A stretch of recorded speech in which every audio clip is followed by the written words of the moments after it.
Kompas yang kami lanjutkan dengan informasi Satuan Gabungan hingga kini rutin memantau pergerakan lalu lintas di berbagai titik dalam operasi Ketupat 2020. Meski terpantau terus menurun, Kepolisian Republik Indonesia mengantisipasi kemungkinan lonjakan jumlah pemudik pada 7 hari sebelum Idul Fitri. Kepala Korps Lalu Lintas Polri Ijen Istiono mengatakan akan menambah personel polisi baik di jalur tol maupun di ruas arteri untuk membatasi warga agar tidak mudik ataupun pulang kampung. Data Korlantas Polri dalam operasi Ketupat dari Lampung hingga Jawa Timur per 2 Mei 2020, polisi telah menindak 23.000 kendaraan pemudik untuk pemutar balik. Pos-pos yang sudah tergelar ini tentunya harus dipertahankan sampai tanggal 31 nanti. Ya kita kemungkinan ya H-7 kita antisipasi untuk itu ya, H-7 kita antisipasi untuk itu. Dalam bentuk apa antisipasinya? Antisipasi untuk penguatan di pos-pos. Ya sementara tindak lanjutnya kita terus-menerus menghimbau ya kepada masyarakat untuk tidak melakukan mudik ya.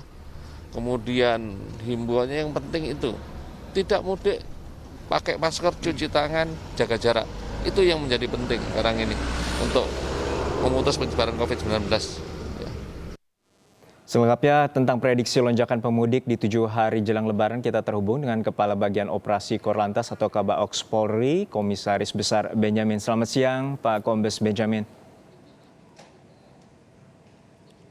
Pak Benjamin, kalau merujuk sampai kemarin ada 23.000 kendaraan yang diminta pemutar balik dan ini adalah pemudik. Lalu bagaimana Korlantas atau Korlantas Polri untuk mengantisipasi adanya 7 hari jelang Lebaran terjadinya lonjakan pemudik?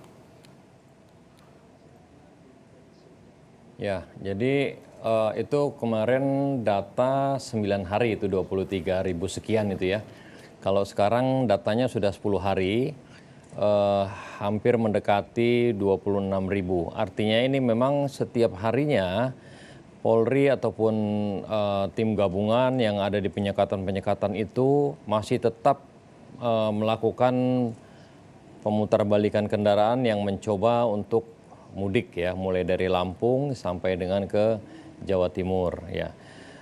Dalam hal antisipasi kita menjelang Lebaran ya, Pak Kakor memang sudah menyampaikan prediksi kita H-7 ini makin ada peningkatan.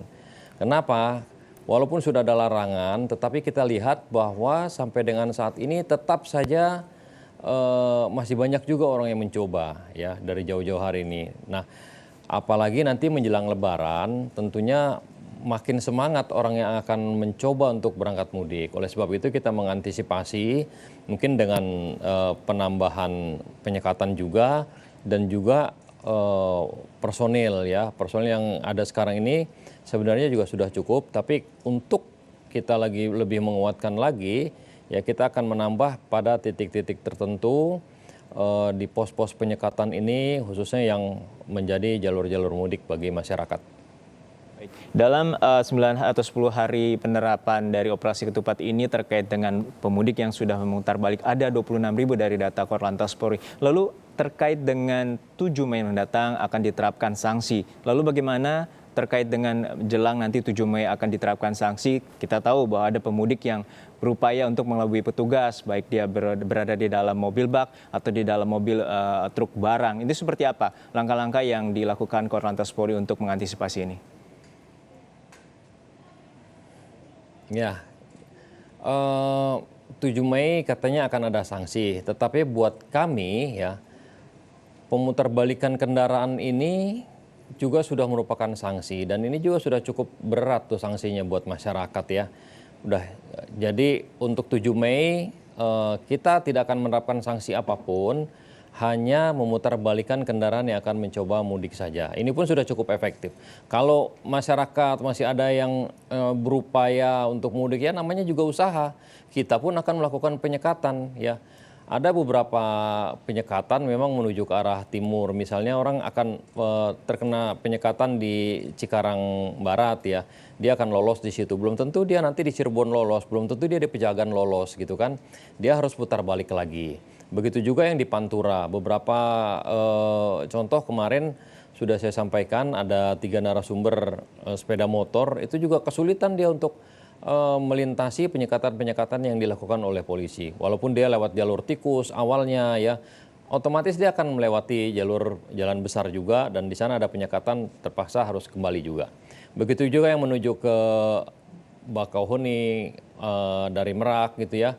Itu juga sampai sekarang juga belum dibuka. Begitu juga jalan menuju ke Bali dari Ketapang sampai ke Gilimanuk. Demikian. Ya, artinya sejumlah penyekatan yang secara berjenjang telah dilakukan oleh Korlantas Polri di sejumlah titik jalur mudik di tanah air. Lalu Pak, untuk terkait dengan upaya-upaya dari para pemudik ini yang mengelabui petugas, itu seperti apa temuannya hingga saat ini? Macam-macam ya, kita mungkin bisa juga melihat di televisi, bisa juga melihat di video-video yang ada di WhatsApp gitu ya. Banyak sekali cara-cara masyarakat ini untuk mencoba tembus ya. Ada yang menaikkan kendaraannya ke truk ya, ada yang bersembunyi di dalam bagasi, ada yang bersembunyi di kendaraan barang ya. Prinsipnya buat kami tetap tindakan-tindakan tersebut akan kami kembalikan yang bersangkutan ya, tetapi khusus untuk kendaraan travel misalnya itu sudah beberapa pemilik travel juga sudah dipanggil oleh masing-masing Polda ya, misalnya yang ada di Jakarta oleh Polda Metro, yang di Jawa Barat oleh Polda Jabar. Karena ini ada beberapa juga upaya daripada pemilik travel, bahkan dia berani mengiklankan usahanya ini dengan janji akan membawa para penumpang mudik gitu kan. Sudah kita tangkap juga beberapa waktu yang lalu di jalan dan kendaraannya pasti kita sita ya, kendaraan travelnya kita sita, penumpangnya kita suruh pulang ya. Jadi yang hal lainnya adalah pemilik travel ini juga sudah kita lakukan pendekanan untuk tidak melakukan usahanya pada saat sekarang ini. Demikian. Baik, artinya para pemudik mesti mematuhi apapun tentang larangan mudik karena kita juga berkomitmen untuk memutus mata rantai dari penyebaran corona. Terima kasih Kepala Bagian Operasi Korlantas Polri Kombes Benyamin bersama kami di Kompas yang telah berbagi informasi terkait dengan penerapan larangan mudik.